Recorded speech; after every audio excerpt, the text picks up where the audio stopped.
So, welcome back to another episode.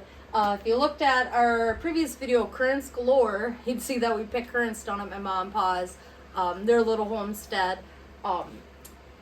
Picked them for a couple days before we came back home, juiced them up. We had about 2 pints and we're going to water bath that today, and essentially it's canning. The only issue is I normally wouldn't do all this work for 2 pints. I normally, if those currants would have been on my land, I would have continued to pick and freeze, and at the end of the season gotten a canner load.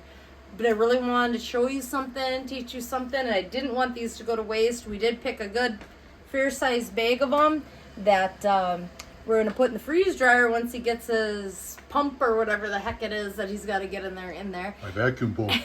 Anyway, so a couple things before we get started here. To get your currants to a juice, you can do it 2 different ways. You can add a little water in the bottom of a pan and add your berries in it and kind of smash it and cook them down. And you can either strain them through something real fine mesh like this, because that's only going to let the juice through there, and that's it.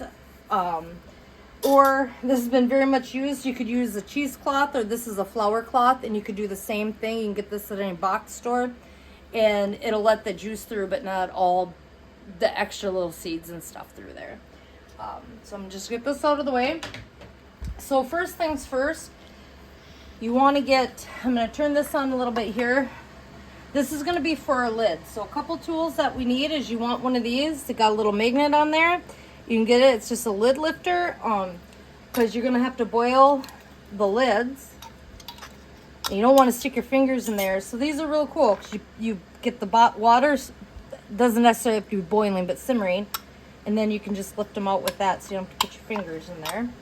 Another essential tool that you need canning or water bathing is probably one of these. I know it comes with a little lifter, and I put that in there. But unless it's full, I get nervous, because if I go to lift out 2 pints out of here and they crack into each other, that's not going to be any good. You bust 1 jar in your canner or water bath, and you got to toss it out, because you don't know when it cracked, you don't know when it broke, and you definitely do not want to keep something like that, because if that's before your lid's sealed, there could be glass shards in there. So the whole batch is just done. So I'm hoping and praying that's not what happens today. So I always like to have one of these, and like I said, it's also good for canning. My brother was years ahead of his time. That little tool right there, instead of, that's the other one, the jar tongs. My brother used to call that a thong. Anywho, so I'm just gonna turn this on to keep this heated up. So you want to bring your water to a good simmer, and it is at a good simmer, and that's where you want to start. So I'm gonna go ahead and put this in here.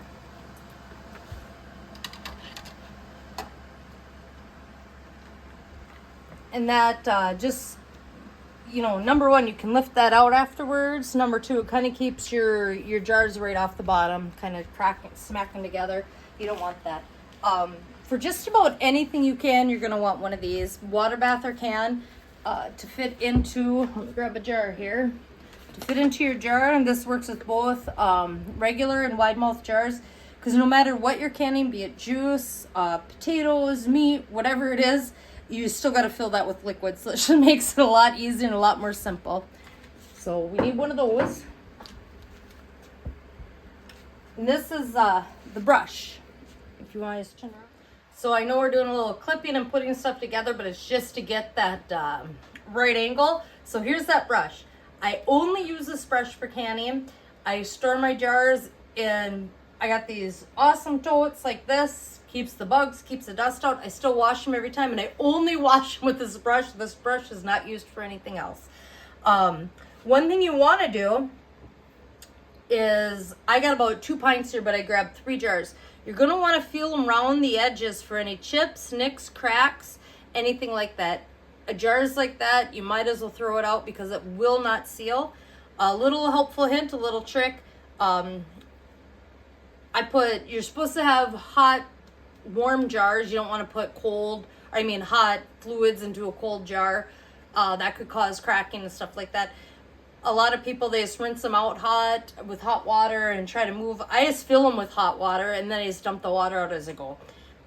2 jars, this isn't a big deal. I could have totally just washed them out or rinsed them out with hot water. A dishwasher, if you don't put the detergent in there, you can run it just on a hot water cycle. Would do the same thing. I'm the dishwasher here, so I don't have that luxury, but it will work all the same. So I got my 2 jars here. We're going to pause for just a second so he can come back over to the other side and we can take a look at all this so he's not tripping over his feet trying to record me. I'll catch up with you in just a second. So we're back over on this side. I got this heated nice and hot. We want to bring this to a good simmer. Not a roiling boil, but a good simmer. And we are there right now. All we're trying to do now is I'm trying to get this warmed up to put the lids in. I dropped the lids in now, but we want to have that at a good simmer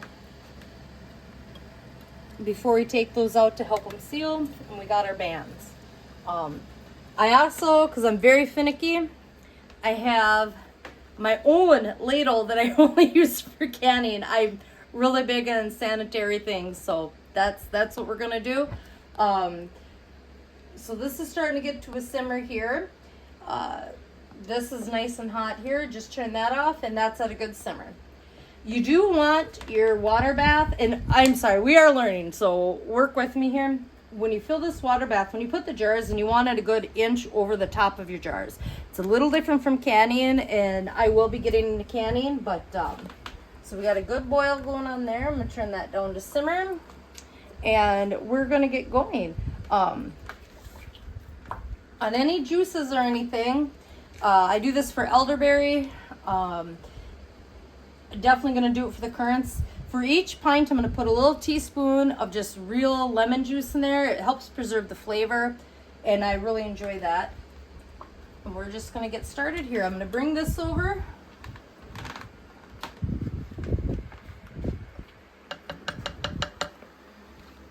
Yeah, this is a little different. You know, trying to figure out how Joe and I are going to film this, so we're going to set up the kitchen, and you know, she's not a rookie at canning by any means, but we are rookies on trying to film this and get the point across. But I think she's doing a great job.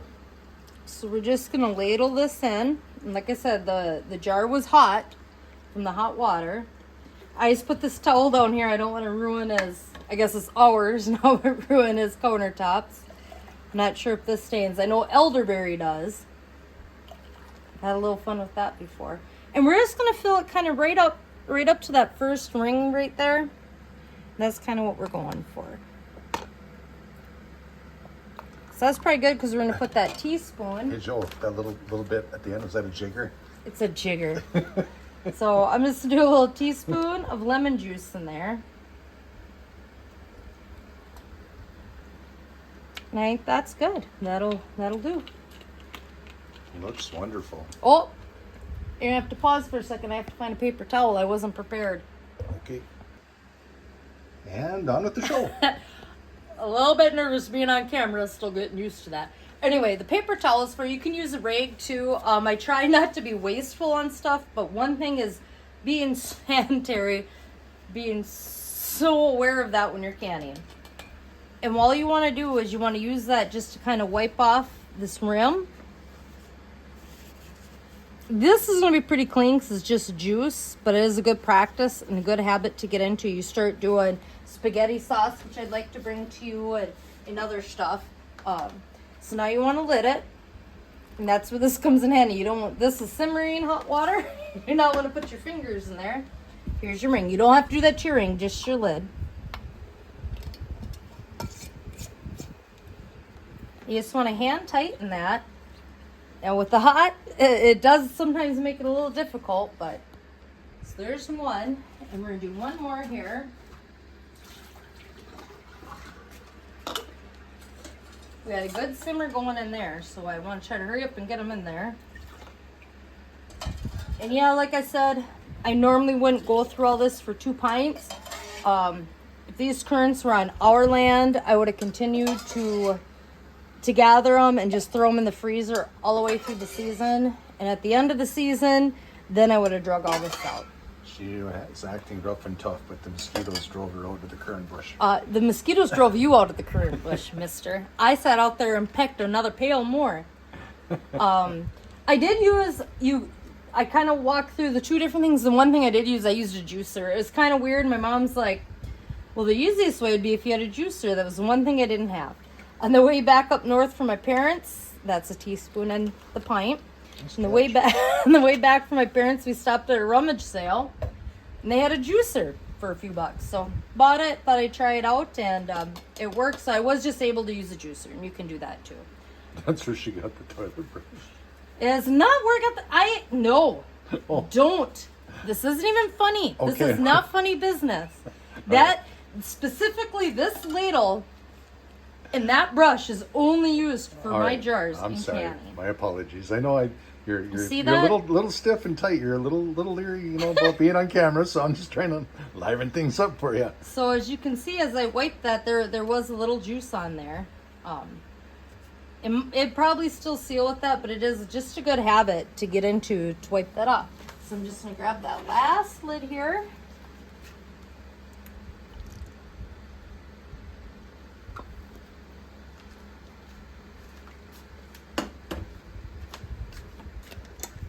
Like I said, just hand tight.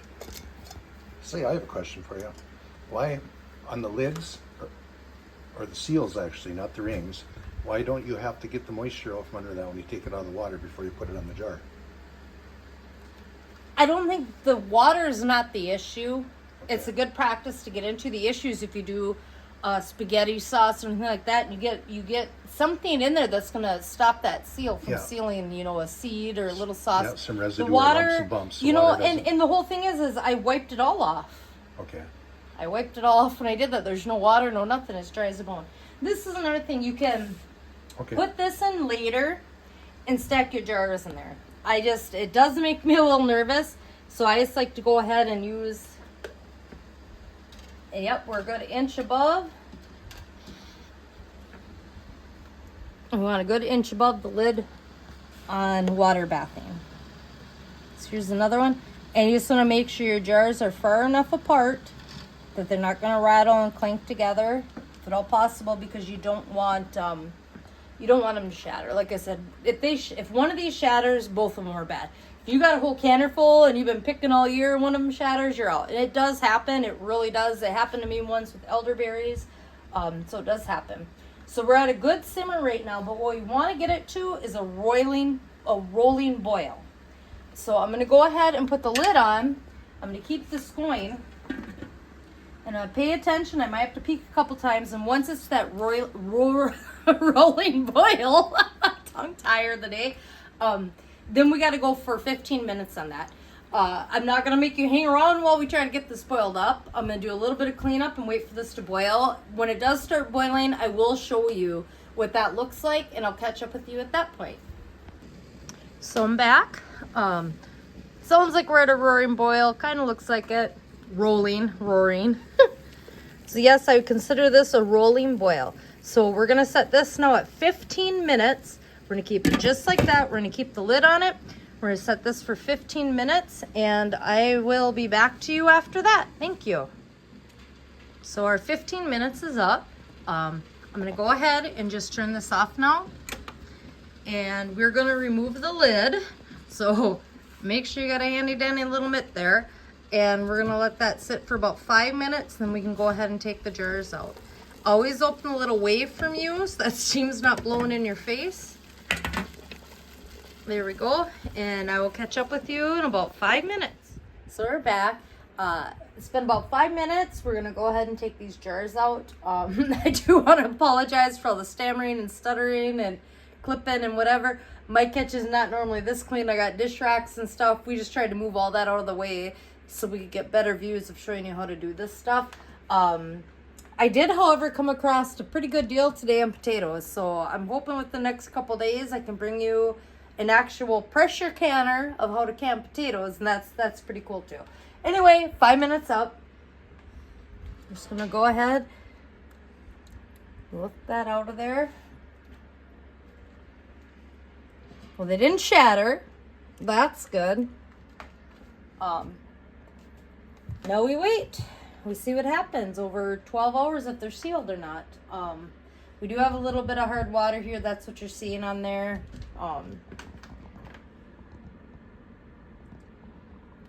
It'll still be okay, but you know, it'll wipe off. Probably should use distilled water, but as many gallons that I have to put in there for 2 pints, I decided to wing it. We do filter water here through just a water pitcher. I'll use that with my canning because you only need, you know, this much water in the bottom of your canner, not this much water for 2 pints.